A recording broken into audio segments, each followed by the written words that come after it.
여러분 안녕하십니까? 새 확진자 수는 이틀째 1000명대를 이어갔습니다. 어제보다는 좀 줄었지만 역대 두 번째로 많은 숫자입니다.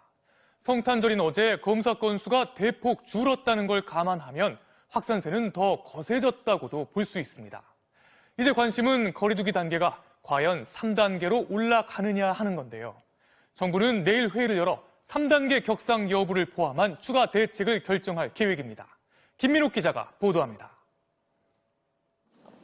수도권 요양시설을 중심으로 한 집단 감염이 확산되면서 서울 구로구 요양병원 관련 확진자는 18명이 추가돼 134명으로 늘어났습니다. 경기도 고양시 요양병원과 관련해서도 모두 84명이 확진 판정을 받았습니다. 경기도 광명의 자동차 공장과 식당에서도 25명이 추가로 확진 판정을 받았습니다. 오늘 신규 확진자는 모두 1,132명. 연휴 기간 검사 건수가 줄었는데도 역대 두 번째로 많은 확진자 수를 기록했습니다. 감염 경로를 알 수 없는 환자의 비중도 28%를 넘어 이제 3명 중 1명의 감염 경로를 알 수 없는 상황이 됐습니다. 방역당국이 지난 한 달 동안의 확진자를 분석한 결과 감염 사례 4명 중 1명은 가족을 통해 감염됐습니다. 가족 중 가장 먼저 감염돼 전파의 원인이 되는 선행 확진자의 비율은 40대가 32%로 가장 많았고 50대가 30%로 그 다음으로 많았습니다.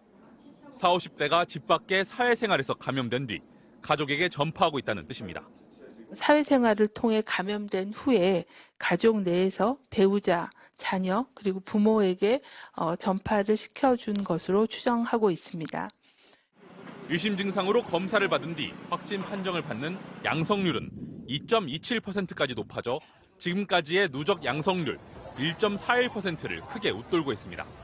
수도권 중심으로 지역 감염의 위험이 계속 높아지고 있는 겁니다. 지난 한 주간 하루 평균 확진자 수는 1,017명으로 수치상으로는 거리두기 3단계 기준을 이미 넘어섰습니다. 정부는 내일 거리두기를 마지막 3단계까지 높일지 여부를 결정해 발표할 예정입니다.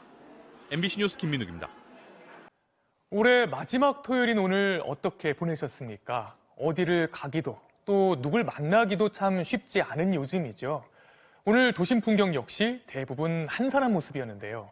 일부 대형 쇼핑몰엔 마스크를 쓴 시민들이 몰리기도 했습니다. 홍희표 기자가 보도합니다. 오늘 오후 경기도 고양의 호수공원. 산책하러 나온 시민들이 드문드문 보이지만 공원은 그다지 붐비지 않습니다. 계속 집에만 있다 보니까 지금 답답해가지고 그냥 집 앞에 공원에 한 바퀴 이렇게 돌러 나왔는데요. 그래도 아무래도 사람들 이렇게 많이 모이는 장소나 피하게 되니까. 코로나만 아니라면 성수기를 맞고 있을 실내 눈썰 매장은 문을 닫은 지 오래고 주변 상가에도 사람 보기가 힘듭니다. 식당이나 어디 놀러 가기도 좀 두렵더라고요. 코로나가 1,000명 넘게 확산세라서 모임은 다 취소했습니다. 연휴인데도 마땅히 갈 곳이 없어지자 일부 시민들은 실내 쇼핑몰로 몰렸습니다. 식당 앞에서 음식을 고르거나 식사 중에 대화를 하는 모습도 보이고 쇼핑백을 든 손님들도 매장 안을 오갑니다. 마스크 착용 같은 기본 방역 수칙은 지켜지고 있지만 외출을 최대한 자제해달라는 정부 방침과는 사뭇 달랐습니다. 카페 같은 데서 커피 테이크아웃해서 먹으려고 왔거든요. 식당이나 쇼핑할 것도 있고 아니면 카페도 다 밀집되어 있으니까 아무래도 대형 쇼핑몰로 주로 외출을 나가는 것 같아요. 서울 도심에서는 중대재해기업처벌법 제정과 한진중공업 마지막 해고자 김진숙 씨의 복직을 촉구하는 차량 행진이 열렸습니다. 창문을 닫은 채 100m 간격으로 주행하며 행진을 이어갔지만 제지하는 경찰과 일부 충돌이 빚어지기도 했습니다. 연말연시 사적인 모임조차 금지되면서 국민들의 피로감이 크겠지만 3차 대유행 확산세를 꺾기 위해선 접촉을 줄이는 것만이 최선이라고 정부는 거듭 당부했습니다. MBC 뉴스 홍희표입니다.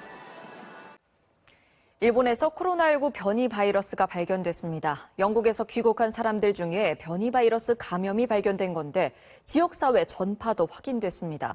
일본 정부는 지금까지 해외 귀국자에 대해 의무격리를 하지 않았는데 뒤늦게 영국발 입국자를 의무격리 조치하기로 했습니다. 이남우 기자입니다. 조금 전 일본 방역당국은 영국에서 귀국한 30대 남성과 그 가족이 변이 바이러스에 감염된 걸 확인했다고 발표했습니다. 이 남성은 지난 16일 영국에서 돌아왔는데 공항 검역 당시 음성 판정을 받았습니다. 그러나 집에 돌아간 뒤 기침과 두통 등의 증상이 나타났고 재검 결과 확진됐습니다. 또 이 남성의 가족 1명도 같이 양성 판정을 받았는데 역시 변이 코로나 바이러스인 걸로 드러났습니다. 이 밖에도 지난 14일 영국에서 귀국한 20대 여성과 접촉자 1명도 뒤늦게 확진돼 변이 바이러스인지 검사하고 있습니다. イギリスにいらした方で、その濃厚接触者で現時点で4名の方の陽性が確認をされています。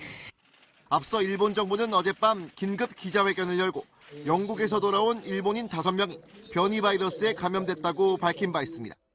그러나 공항 검역 과정에서 제때 발견한 만큼 추가 감염 가능성은 낮다고 주장했는데 이미 지역사회 전파가 시작되고 있었던 겁니다.